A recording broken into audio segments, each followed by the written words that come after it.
بسم الله الرحمن الرحيم داوديال waxaa maanta halkan aan joogno waa airportka ama international airport waa St Paul Minneapolis International Airport waxaa halkan maanta ka soo degaya wafti ballaaran oo uu hogaaminayo madaxweynaha dowlad deegaanka Soomaalida mudane Cabdi Maxamuud Cumar waftigaasi oo run ahaantii ay halkan ku soo dhaweynayaan dhalinyaro aad iyo aad ama dadka jaaliyadda ku nool gobolkan Minnesota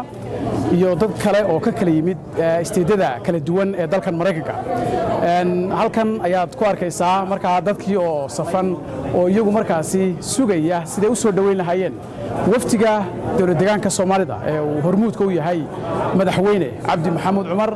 waftiga waxa ku weheliya gudoomiyaha xisbiga dimuqraadiga shacabka Soomaalida ahna wasiirka shaqaalaha iyo arrimaha bulshada mudane Cabdi Fataax Sheekh Cabdullaahi waxa kale oo ku sii weheliya afayeenka baarlamaanka dowlad deegaanka Soomaalida mudane Maxamed Rashiid Isaaq iyo waliba wasiir ku xigeenka maaliyadda Khadar Cabdi Ismaaciil waftigaasi oo runaantii ah wafti aad iyo aad u sareeya ayaa waxa uu noqonayaa madaxweynihii ugu horeeyay ee isagu soo booqda arigan Mareykanka ee ka socda dowlad deegaanka Soomaalida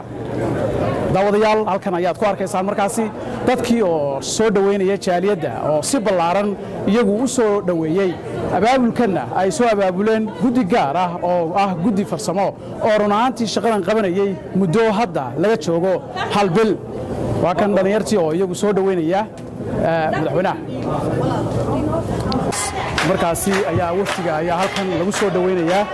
waftiga dowlad deegaanka Soomaalida ayaa waxa uu yahay mid markaasi halkan lagu soo dhaweynayo iyagoo dhammaantood markaasi ay halkan ku dhan yihiin guud ahaanba waftiga dowlad deegaanka Soomaalida iyadoo markaasi warkacayo madaxweynaha dowlad deegaanka Soomaalida iyo waftigiisa waxa halkan si ballaaran ugu soo dhaweynaya dhammaanba jaaliyadda dowlad deegaanka Soomaalida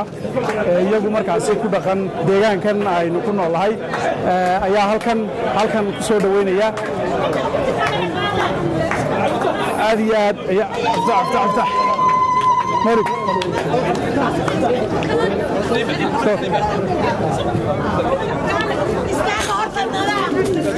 ورسيدة عليك سيدة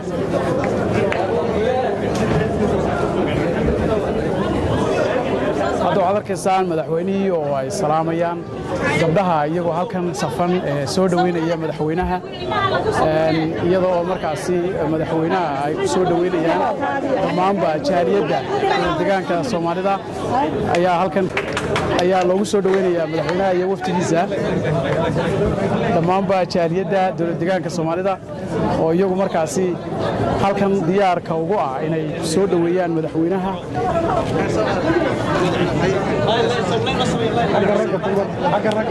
salaantii ayuu hadda ka qaadanayaa dhammaanba dadka iyagu degan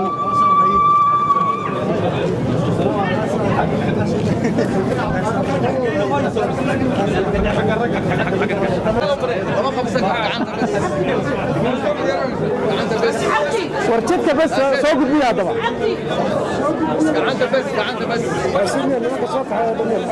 عند بس سلطان